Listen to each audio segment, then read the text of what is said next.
friends, this is Fahad from Game Code Bytes. In this presentation, I'm going to show you how to build a cloud platformer game using JavaScript. Why did I call it cloud platformer? Because those type of platforms the hero is jumping on are called cloud platforms. And the reason behind that is that you can only jump on them, you can only stand on them, but nothing will happen if you try to touch the boundaries from the left or right, or even from the bottom. You can only stand on them. This is also going to be a series of videos, maybe 2 or 3 videos. And the other thing I want to mention is that we will build a simple game engine so that we can consume it and build this game easily. So it's a good learning opportunity. So let's get started. Okay, I created a simple folder structure for our platformer game. And basically I have those files, game.js, and this is where we're going to add the logic behind the game engine. And then the index.js is where we're going to consume that game engine. And I have a basic index HTML file. And within this file, I'm going to reference the game.js and also the index.js. And the style.css file, it's empty now. Still not sure if we're going to use it or not, but let's just keep it there. And I also have a simple.png file, an image file, where I created a simple shape for our hero in the game. And that should be it. Now, before we touch the code and start creating the engine, we want to understand how are we going to consume this engine? Things we wish for to have. Now, what I wish in this index.js, which is the file we're going to consume the game.js or whatever you want to call the engine, I want to use it something in a way just like this. For example, I would say game.init, and I want to pass a width and a height and maybe a color. And then once I have this, it will be able to create a gameplay area for us with 320, 480, and black color.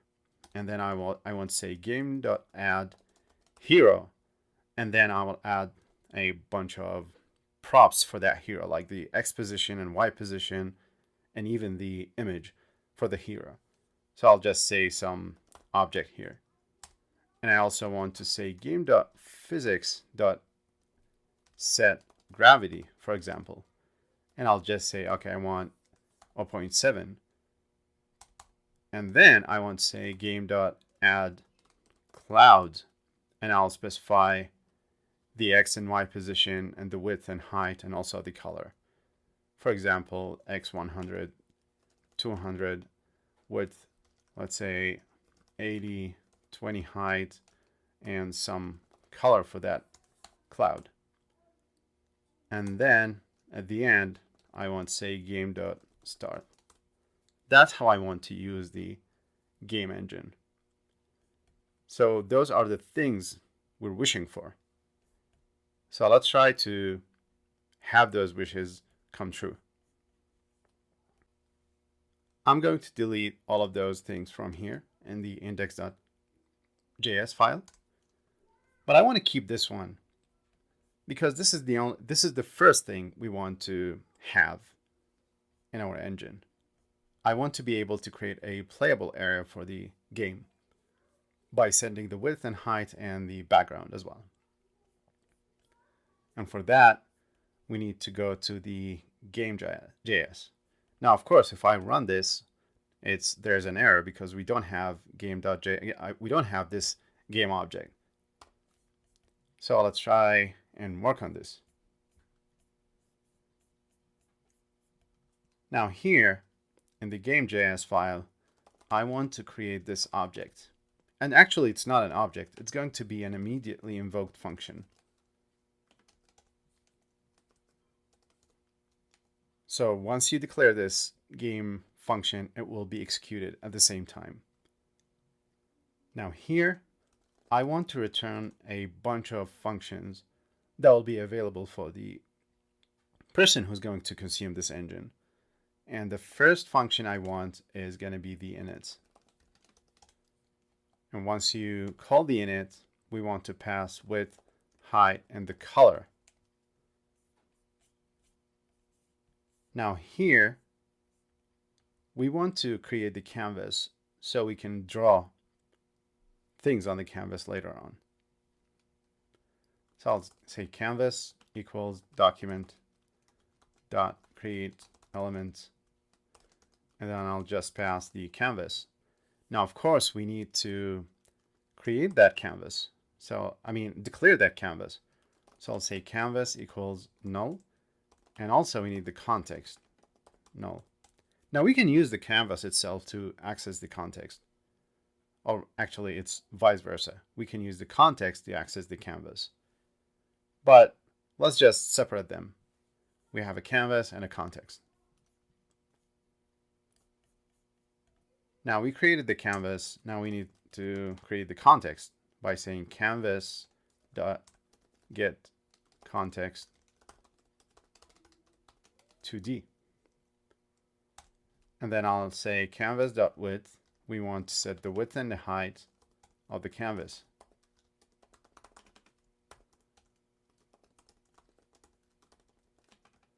Actually, it's a background.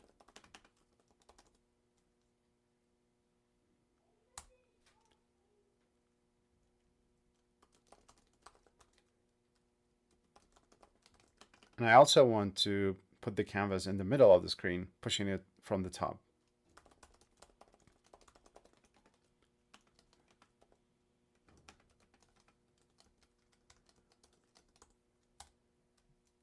And then we'll say document.body.append child, the canvas. Okay.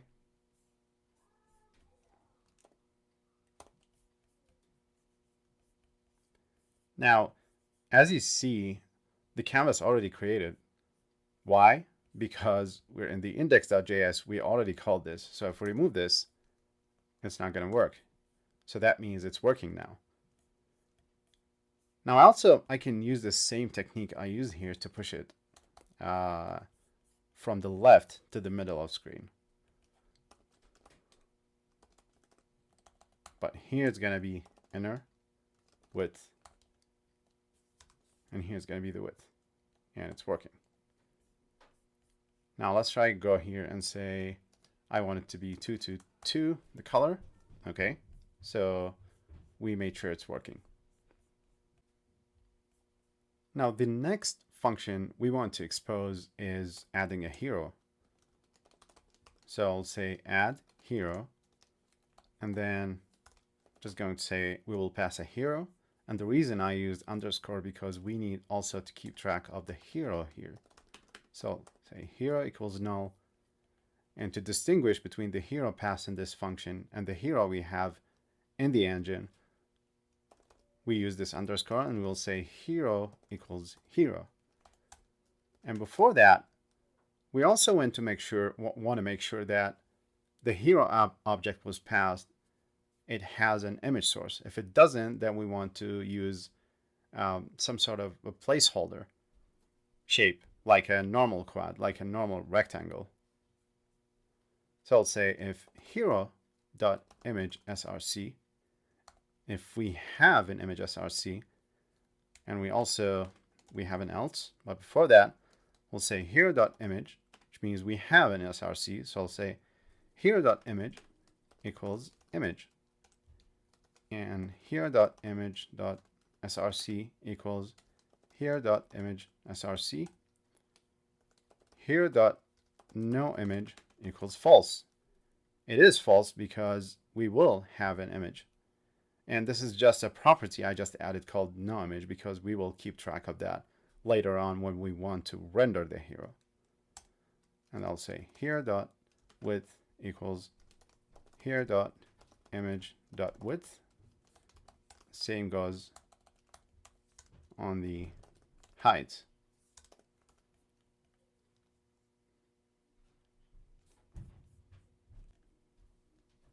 Now we will add the logic to say that we don't have an image. I'm just going to say here.image equals, I'm sorry, it's not image, equals here.width equals 20, for example, and here.height equals 30. And here.color, because we need a color now, let's say 222. And here.not_image, now it's going to equals true. We don't have an image. And at the end, we also want to say here.vil equals, we need a velocity, right? So I'll say x and y. We're just adding a velocity property to the hero. And lastly, we'll say hero equals underscore hero. Next, let's try to expose a function that you can use to start the simulation, to start the game loop. And to do that, let's create a function called start. And once you call the start function, you're going to call a private function called frame. Now this frame function, it's not going to be exposed to the user. So I'll say const frame equals function. And this is literally the frame is every single frame in the game loop. In every single frame in the game loop, we want also to create another function. We want to call another functions, actually. One called render and another one called update. And last, we want to request animation frame to update the frame, passing the same frame function as a callback. Now, obviously, we need render function, and we need an update function.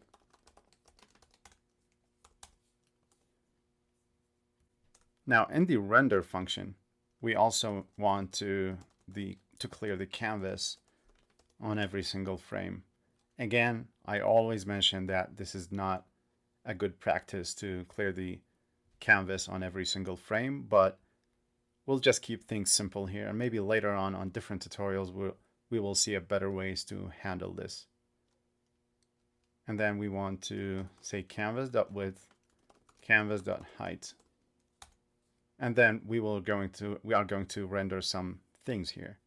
And the update, also we're going to update the engine.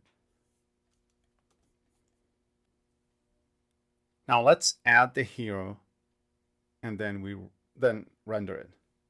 And to do that, let's go in the index.js and I'll say game.add hero. And then I'll pass an object.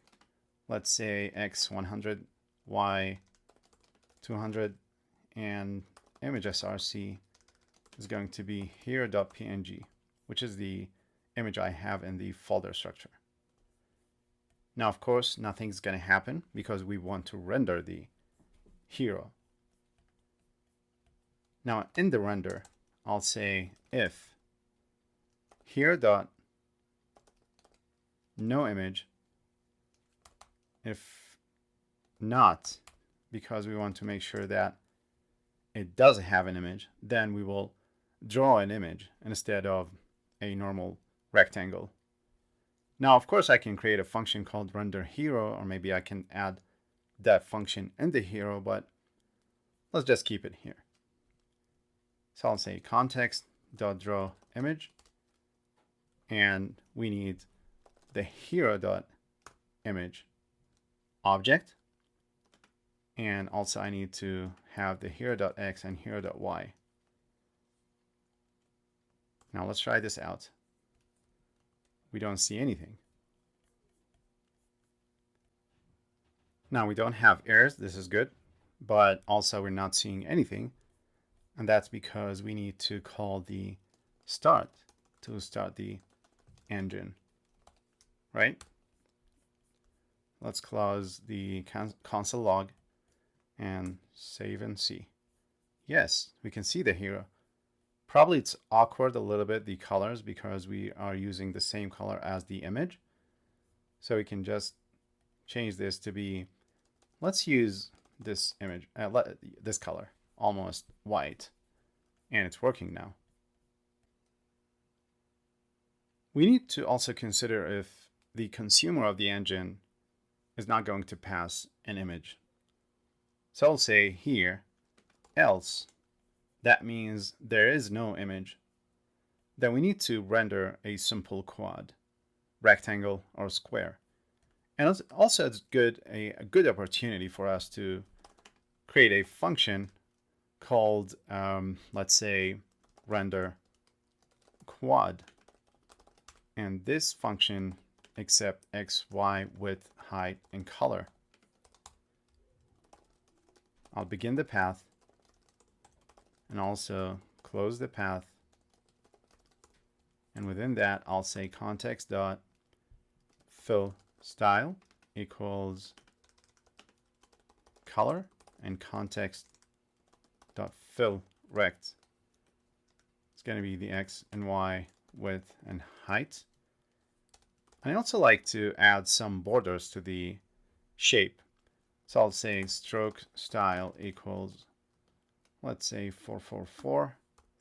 And I'll also say context.line width equals 4. And here's going to be the same, but it's instead will be stroke rect. Okay. Now here we can simply say, so if we don't have an image, then we want to render quad instead. We will pass the hero x, y, width, height, and the color. Now we will not be able to see anything because we already passed an image. We can go back here, and instead we're just not going to pass the image to the add hero function. And it's working perfectly. Now also, we didn't see the borders because of the colors, because of the color we're using. So maybe let's use a lighter color so we can see the border. And we can increase this to say 8, for example. And it looks more obvious now. I'll just put it back to 4.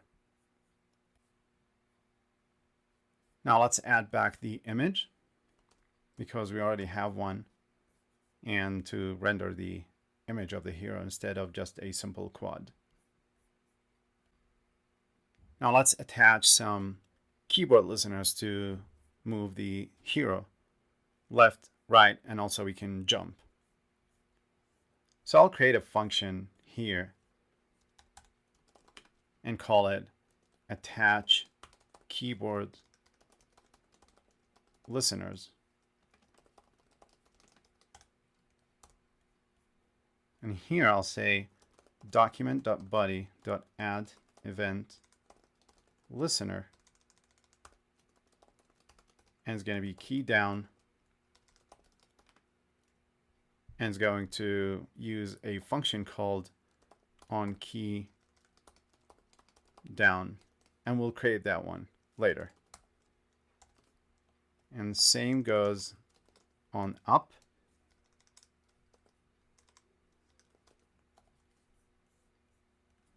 Then we need to create those functions. So I'll just use the function. I'll just create those functions here.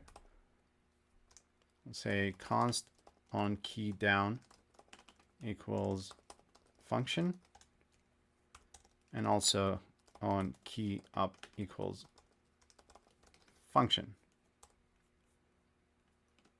What we need from this is the key code. Which key was pressed on the keyboard? Okay. I also want to use a simple words to represent the keys, which keys were pressed on the keyboard. And to do that, we need to create an enum object or a simple object with JavaScript. And then we use some props, some keys and values. For example, the key is going to be jump, and the value is going to be 32.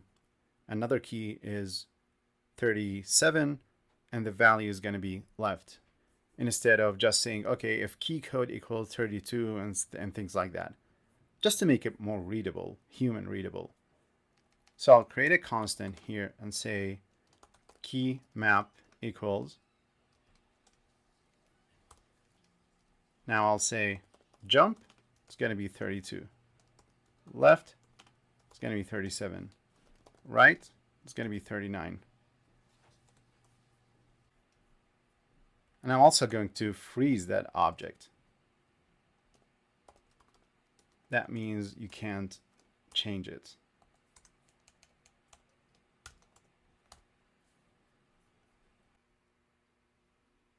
Now we need to add some variables so that we can move the hero left and right, and also we can press the space key to make it jump and things like that, maximum velocity, gravity, etc. So I'll say let is left equals false, let is right equals false, can jump, gravity, and max y vel equals 15, and things like that. We can also combine all of these variables into one single let and separate them by commas, but I think this is more readable. Now let's use the onKeyDown function and add some logic to it. So I'll say if key code equals key map dot left, else if key code equals key map dot right,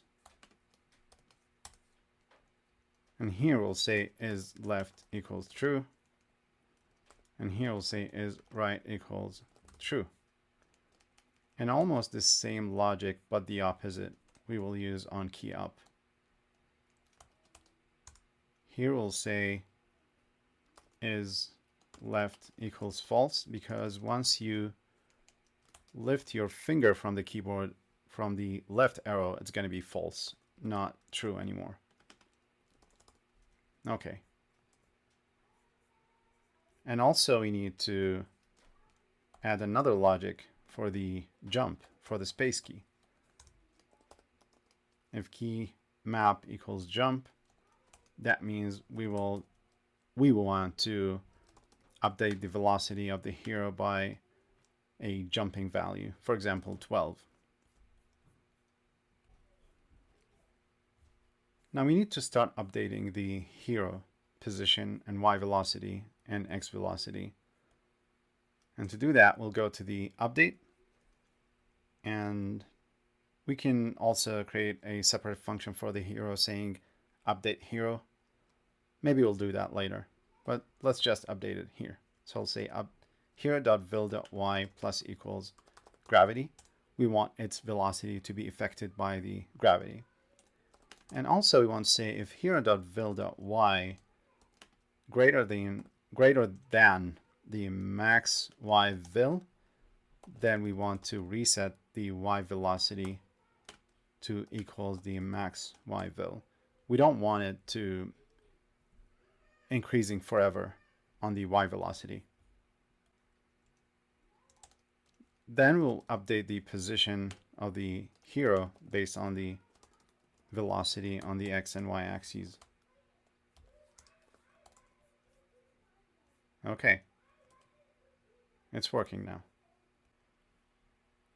Now later on, once we start to creating those clouds, we can just put a cloud at the ground of the canvas, and the hero will collide with it, and then it will stand on that ground. But for now, let's just brute force a logic to make the hero stand at the bottom of the canvas. So I'll say if hero.y plus its height greater than the canvas dot height, then I want to reposition the hero so that its y equals the canvas.height minus its height, and also I want to reset its velocity to equal 0.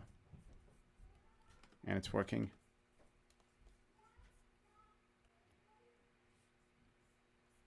Okay. Now we also want to update the position of the character based on the based on the keys on the keyboard we pressed. So we will say if is left, do something else. If is right, do something else. If is left, here.vil.x equals -5. And if is right, well, here.vil.x equals 5. Now let's see if it's going to work. And it's not moving. We don't have errors. Now it makes sense why it's not working, because we did not call the attached keyboard listeners. Once we init and we're done, we can just say attach keyboard listeners. Let's try this out now. And it's working.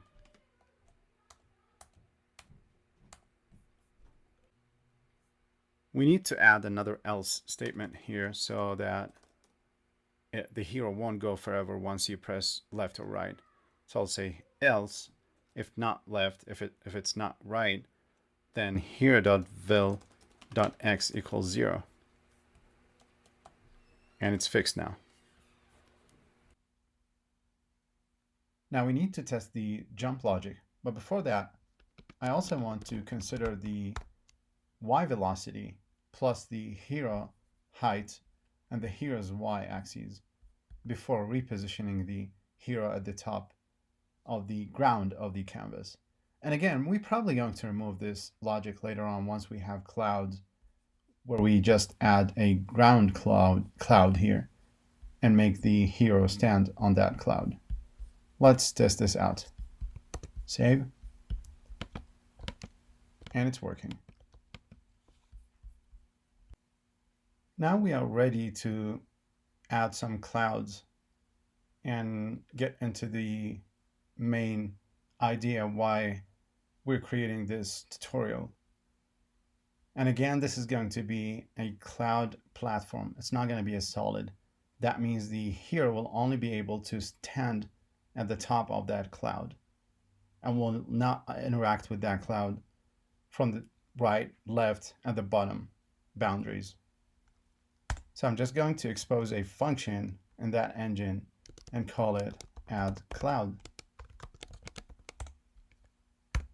And we expect the consumer of the engine to provide X, Y, width, height, and color for this cloud. And once we do that, we will create a cloud object by saying new cloud and pass X, Y, width, height, and color. Now we need to create this cloud function or class in order for us to be able to use it. Maybe we can just add it here, or maybe at the top. Now this is just a convenient. Every time I want to use a function as a class, I like to use it this way, saying function cloud, using uppercase as the first letter in the function's name. And again, we'll pass X, Y, width, height, and color. We will initialize those values. And of course, I forgot to say this dot x equals x, y equals y. Same goes here for the width. Color equals color. Okay.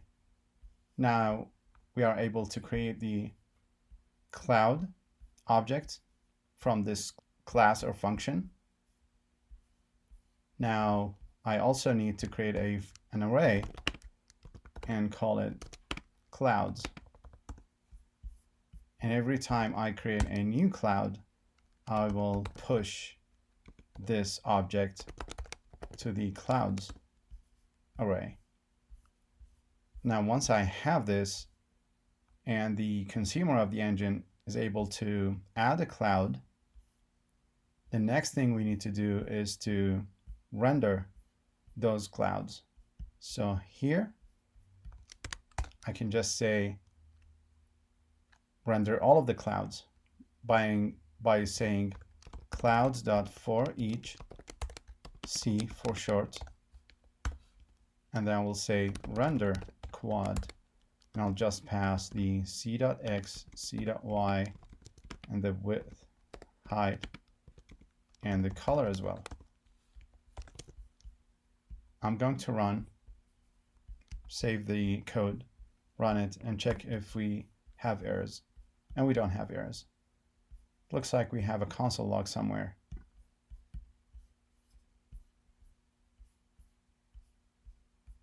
Okay. And now let's just add some clouds.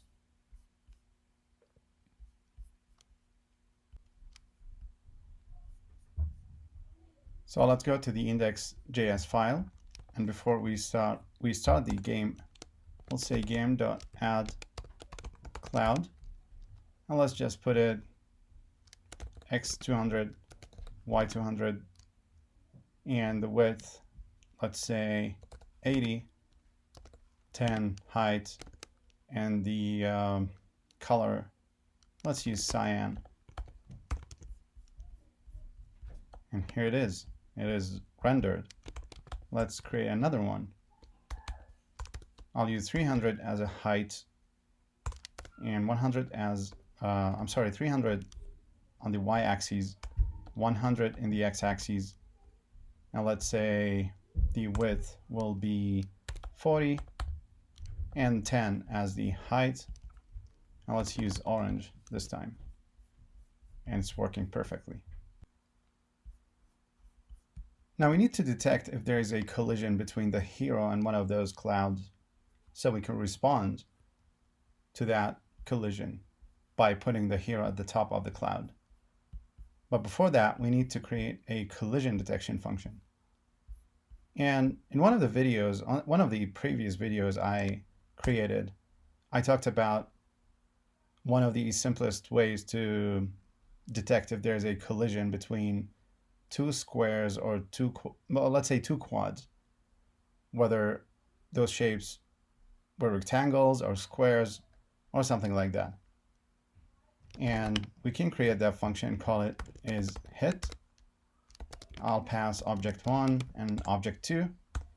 Maybe we need to reuse this function sometimes in the future.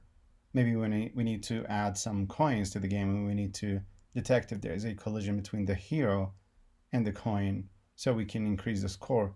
So that's why I'm creating a more generic function instead of just saying hero and one of the clouds. I'm just saying O1 and O2, which means object1 and object2. Now we need to detect if there is a collision between the between the hero and one of those clouds. I already talked about the collision detection in one of the previous videos, so I'm not going to get into the details of this function. And this function is called axis align bounding box. So let's create this function. It's called isHit. And then I'm going to pass O1 and O2, which is object1 and object2, and I need to fix this function. Yes. Now the logic will be like this. If O1.x less than O2.x plus O2.width and O1.x plus O1.width is greater than O2.x and O1.y. Actually, I'm going to just copy this line because it's going to be almost the same logic, but instead it's going to be y-axis and height instead of, there's no comma here, and height instead of the width.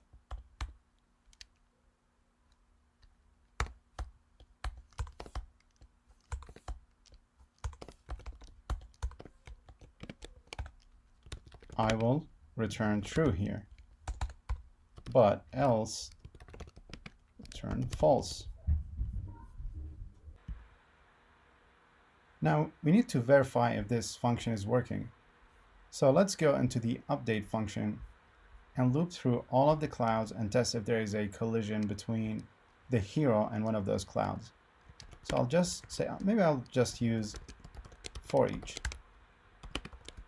cloud and C for short instead of saying cloud. I want to test if there is a hit between the hero and the cloud. And if there is a hit, I'm just going to do something simple, a simple response by saying c.x equals 0, c.y equals 0, just to see if this is going to work. Okay, I'm going to jump to touch the cloud and see if it's working. And it's working. Perfect. Now we need to create the logic to build the real response, to put the hero at the top of the cloud. But before that, we also want to make sure that the hero is already at the top of the cloud once it's touching the cloud, not below it or somewhere else. And to do that, we'll say and hero.y plus its half width maybe. And for good optimization, we can cache this value because we don't need to recalculate this on every single frame and also on every single iteration in this loop on every single frame, but it's okay for now.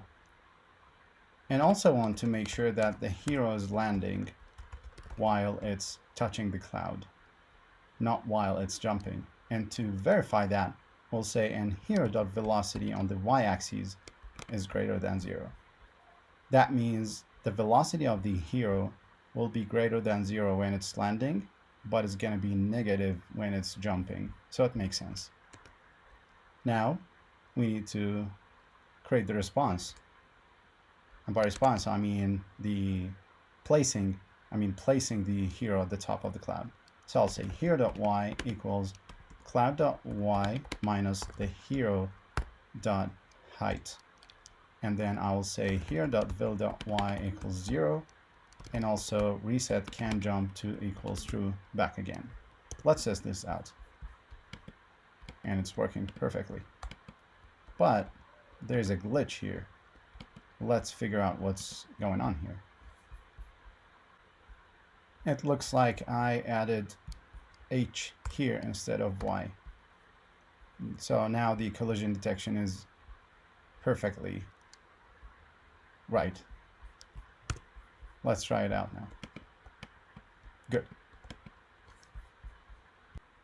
I added another platform or two to test the collision. And I also noticed there's another typo or something I missed while I was writing this logic here. Now this doesn't make sense. Here.y plus here.h plus here.h by 0.5, which is half width. But I didn't even mention, is it greater than or less than a value? And we need to say is less than cloud.y. Now it will work as expected. Good. Now the main logic behind creating a platform or game, and specifically the type of cloud platform, is working now, just like how we wanted to build it. But it doesn't hurt if we can add some more optimization to the engine and the game overall. And one of the things I can do now is probably scale down the hero's width and height a little bit. And to do that, we can just go here and say, and scale it down by 0.7. It's like saying I want 70% of its width and height. But for sure, if we run this, we will notice an issue here, because we did not update this new width and height when we are drawing the image for the hero. And to do that, we need to go back to the draw image here, and also we need to pass the hero.width and hero.height. and now it's working. Good. The other optimization we can add is that preventing the hero from going outside of the boundaries of the canvas. So let's go back to the update function, and we can add the logic here, and by saying if here.x is less than 0, else if here.x is greater than the canvas.width. And also we need the same logic for the y. Now we have it for the ground, and I just remembered we also can add a ground cloud. We will do that later. But we can do it for the top of the canvas by saying if here.y is less than 0, and I can also add if here.y plus here.vil.y is less than 0, then what we need to do is that here.y equals 0, and also here.vil.y, let's just add 1 to it. I mean, let's just set it to 1, and you will see the response. I'll show it to you. Now the here.x is less than 0, then we want to place the hero so that it's going to it will equal 0. And here.x equals canvas.width minus the hero's width. Let's test this out and see. This is working. And there's a glitch here. Let's see what's going on. Now, this is happening because we need also to consider the width of the hero. Now this should be fixed. Perfect. Now I will add another platform to get to the roof of the canvas, or maybe I can just increase the jumps value. So on the key down here, instead of saying 13, let's do 15. Oh, we need more. Let's say 18. And this is the response we're getting once we hit the top of the canvas.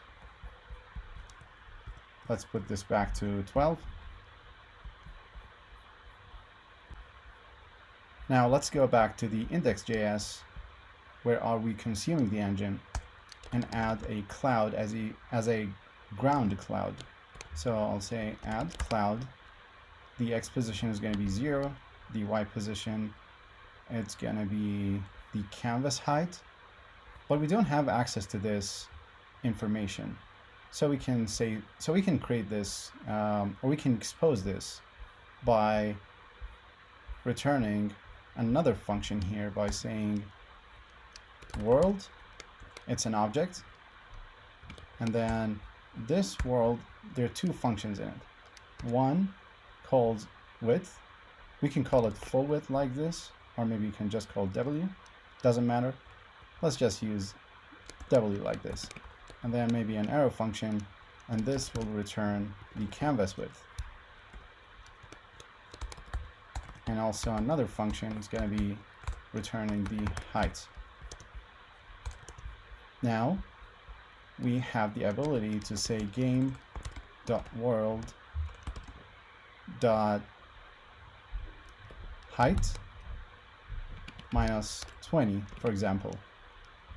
And then we want the width to equals game.world.width, and the height maybe 20, and then we can use teal as the color for the ground. And it's working. Now after we added this, we can even remove the logic of the ground physics response here. Where are we saying if, I think it's here, if here.y plus here.h plus the velocity is greater than the canvas height, we don't need this anymore. We can just remove it because we have the ground cloud here and it's working perfectly. Now let's just take a quick look on the engine we have built. It's pretty nice and pretty simple to use it. You simply called game.init to initialize the playground for the game, width, height, color, and then you simply add a hero, and you can also not use an image, and it will use some sort of a placeholder rectangle to put it in the world of the game. And then you can just call game.addCloud and add a bunch of those clouds, and then you start the game. That's it. Once you do that, you will have a playable game.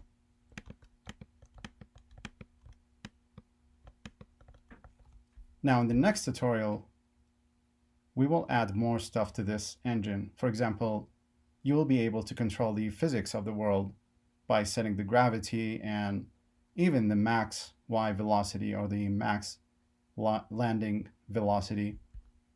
And it probably will give the freedom for the user to add more colors to the canvas, so you can build a gradient color instead of one single solid color. All right, friends, this is going to be the end of the first part of the cloud platformer tutorial with JavaScript.